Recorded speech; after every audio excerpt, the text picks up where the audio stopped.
What is going on, guys? It's the Mad Dragon. It's a Monday, and that, of course, means we're going to be checking out the world rankings to see what has shifted up due to those games on the weekend in the Rugby Championship becoming a very unpredictable tournament on my end. I am losing track of what I'm expecting going on every single week, and it's a great tournament so far. And then we're going to take a look at the team of the week. We're going to go over the fantasy results and who was the best possible team you could have done, along with your guys' predictions for the games and seeing who is taking top of the leaderboard before we get into the final round next week. Starting out with the world rankings, a big talking point. I've already seen it going on in the online spaces.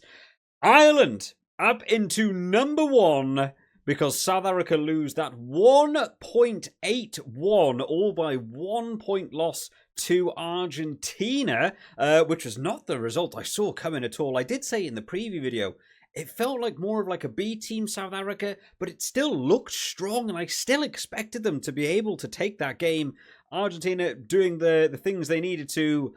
Marnie Libok maybe not doing the things you needed them to. So South Africa dropped down into second place. I think for the first time right after the World Cup. I think they've held that number one spot for a long, long time now. New Zealand getting their win over Australia gives them a little bit of a points boost as well. That 0.45 to them. So nearing a little bit now towards that South Africa margin. Still a good couple points behind though. Argentina with that big boost to them, 1.81. See them leapfrog over Scotland up into sixth place, just behind England. And of course, the last time they had that game, it was that World Cup pool stage, and it was such a disastrous game for Argentina. Maybe they feel like at the minute they could be fancying a game against England soon. Fiji climb up to number 9. They got plus 1.21 after beating Japan. Australia down that 0.45 from their loss to New Zealand, sees them drop down into 10th from 9th. Samoa got a plus 0.38 as well. They went up into 13th. Japan dropping down that 1.21 after the loss to Fiji. And the USA there dropping down after their loss to Samoa as well. Anything else going on further down the board? Oh, we got something else going on down here. Austria got a win over Hungary, giving them 2.28. Can't say I know a lot about my Austrian rugby, but maybe one day we'll get to see a game like that on the TV screens so we can all have a look at it. But yeah, the big news going on in the top 10: Argentina getting up into sixth place, South Africa down into second, and Ireland getting up into that number 1 spot. Moving on then to the predictions. How did we all get on? Like I said in the intro, the tournament's becoming so unpredictable. This Rugby Championship is going out the window for me. I'm not doing particularly well at it. It's been such an interesting tournament to watch because it's been so unpredictable. New Zealand versus against Australia first of all. bledisloe won. New Zealand taking this one by 3. I had New Zealand by 20. So I was so confident in a demolishing. I was like, Australia have been okay in like 20-minute bursts throughout the tournament, and I've just not seen anything, gel together. This New Zealand team is down on their luck at the minute. They just aren't grasping where they wanted to be. I thought this game was going to be a stamping, and they would be like, right, let's get in a really good stead for the next round. Playing at home next week in New Zealand as well. They want to take great momentum going into that game. 3 points is not where I expected that game to be at.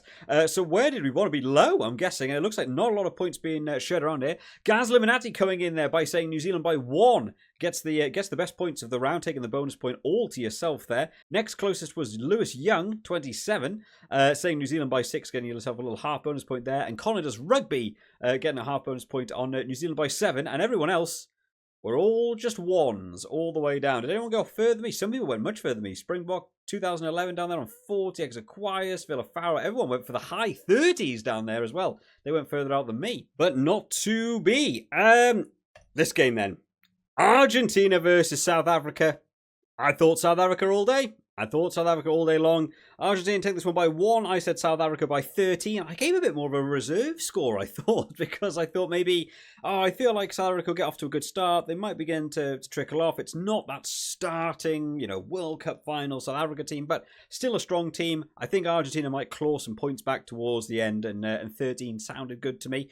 Went completely the wrong way. Argentina getting that 1 point win. Very, very low percentage of people thought Argentina were taking this one, but a few people in our little group actually did. 5 people eventually went for Argentina, so taking those points. Connor's Rugby in again. He's got 2 picks from 2 this week. Good calls by Connor. And David Wakefield coming in there with the Argentina by 1, getting it bang on and taking a very healthy bonus point for yourself. David has been over there on the Patreon. He's been a long-term channel supporter over on Patreon, so thank you very much, David. But every week, I've been putting up my team, my fantasy and my predictions on the Patreon so that you guys can see over there, my picks early on. And David has basically disagreed with me in almost every round. And has been right every single round. So maybe I need to start taking some tips from David, because I know he's been doing very well. 2 people did get some half bonus points for going for South Africa. At least you got something from this game. And a lot of us went for South Africa. Anyone go further out than me? A few people went further out again. 30s, late 20s. Could be a bit more. I almost thought people might go for a high-scoring one for South Africa. I thought 13 was maybe a bit tactical by me, but apparently not. So taking a look at the rounds then, probably going to be a relatively low score round for most people, but Gaza Manati coming in there, taking that number 1 spot on 3.5 joint with David Wakefield. But that TDM separating you guys out 9 to 13, still very, very good. Connor does Rugby getting that 2 from 2, 1 point as well for the match bonus points as well for getting within 5 in both games. So still gave you 3, Connor. That is still a good score. And Finn the Russell Hustle, the last person there to get 2 from 2, 2.5. Thar 11, Elward and Lewis Young getting that 1.5 each. And the rest of us, I assume, are going to be 1.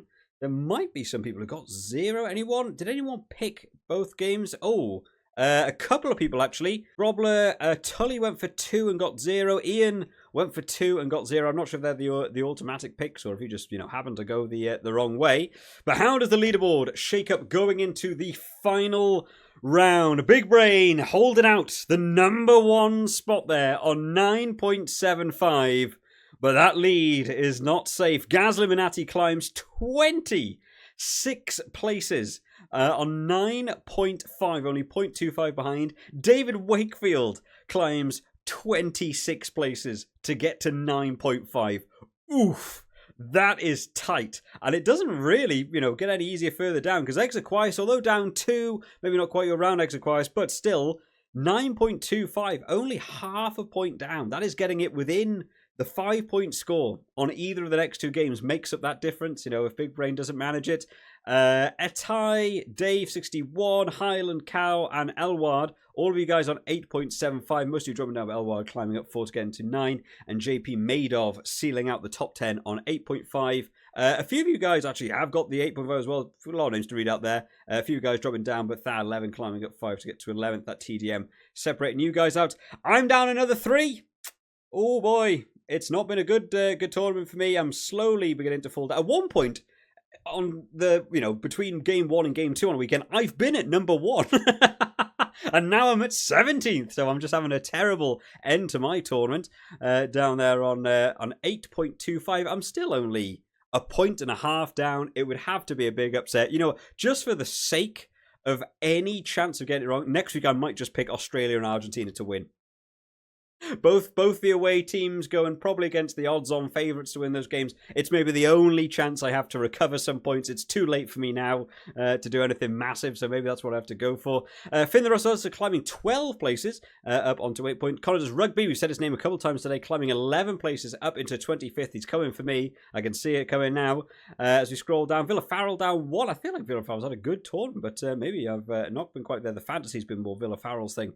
This time around. Illegal Kiwi up 3. El Capitan is gone up 4. Brim Daddy up 4 as well. A few people dropping down all the way down there, unfortunately, to Mary Poppins down into in 50th. But congratulations to Gaz Liminati and David Wakefield for joint taking this round, but Gaz Liminati with that TDM, and then Big Brain for having that number 1 spot. Final round coming up. It could all shift around next week.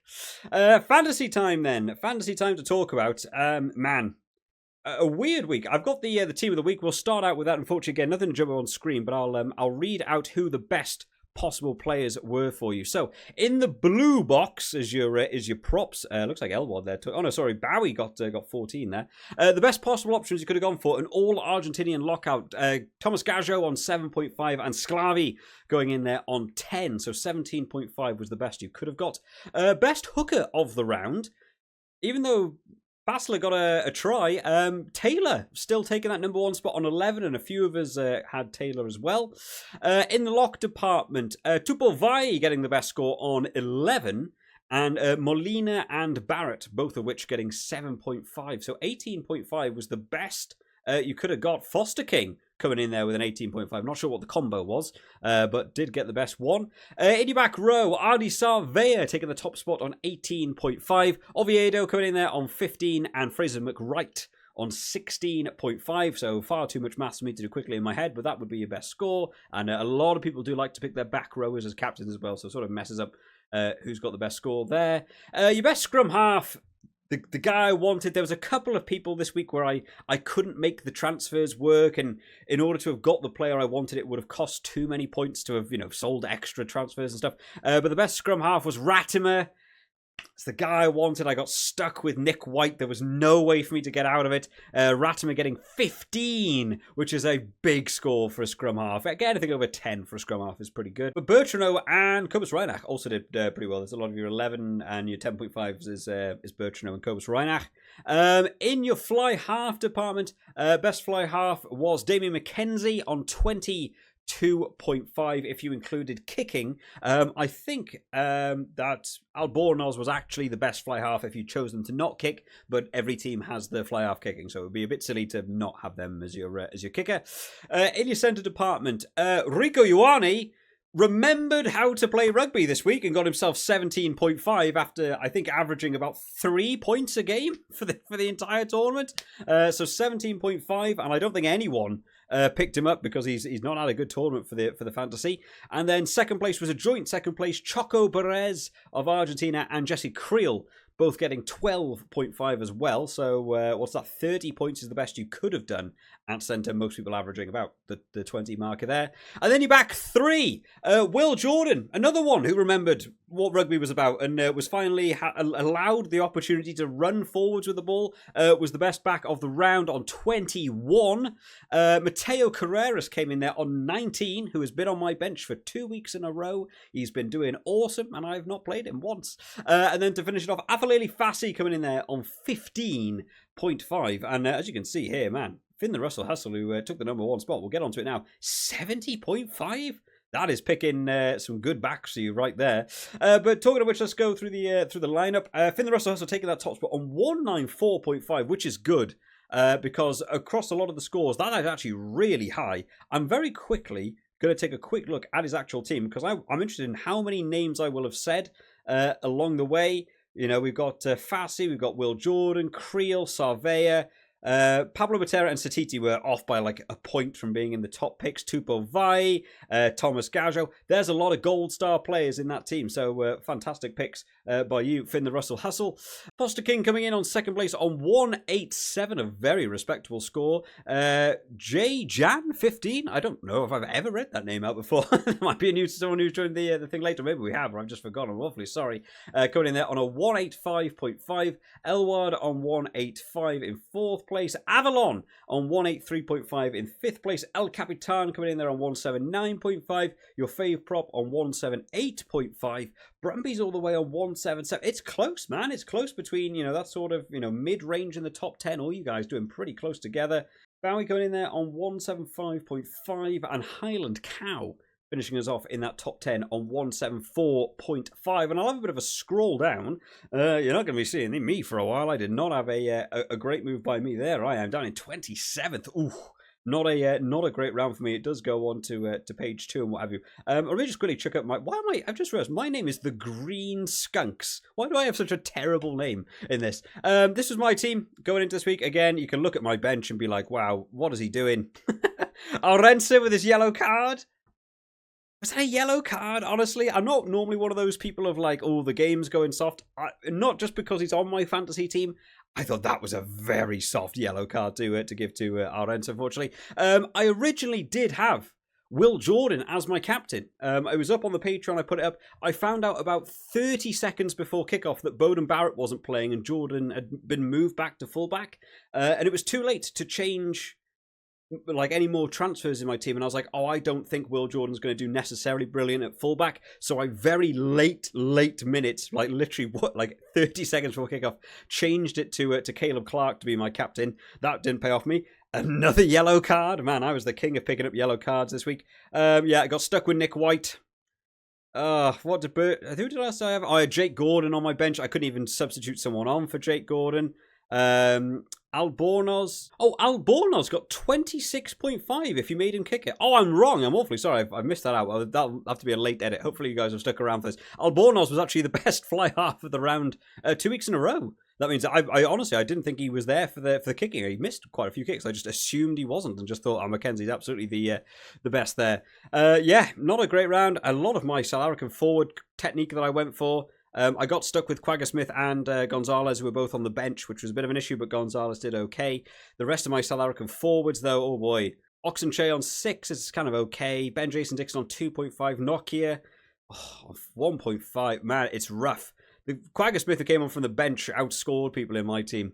Rough to say the least. So let's take a look at the leaderboard as it stands going into the final round of the Rugby Championship. Avalon 87 on 835.5. Got a bit of daylight as well from Wombat in second place on 810, but still a very, very good score. David Wakefield up another 2. I saw him going for those Argentina players up on 790. It's going to be a big ask for David to take the entire tournament. 45 points is a big jump. 20? I think that could be a potential bite there. Maybe David could be in for that second. Maybe in for that top spot. Big Brain down 1 on 788. Etai down 1 as well on 775.5. Villa Farrell, the predictor, maybe not Villa Farrell, but the fantasies you know your pride and joy at the minute, climbing another 3 on 771. Foot Easy, the winner from last year, climbs another 3 on 767. I'm not sure. I'm unfortunately for you. That gap might be too much to get into that first space. David sticking out the number 7 there on 767. Brumbies climbs 4 to get to 766. Only 1 point there. That's a battle that could go on. So the 3 of you, oh boy, that could be a tough competition between sort of 7th and 9th. Foster King up 8 places to seal out our top 10. On 762, and Finn the Russell Hustle taking the number 1 spot this round on 761. There's 10 points. There's 10 points in that. That is midway in the top 10 to outside of the top 10. Man, I'm looking forward to see you guys compete next week. PR Azevedo unfortunately down 6 this week. Jack Reynolds down 8. Elward climbs 7 on 749. I'm still scrolling down for me. I'm down another 4. I think my top 10 is well done and dusted by now on 718. Oh man, it's a full 100 and something points. I'm going to need you guys to do real bad in order for me to stand any chance of this one. Unfortunately, not for me. Bowie climbs 4 though, closing in on me, only 7 points behind me.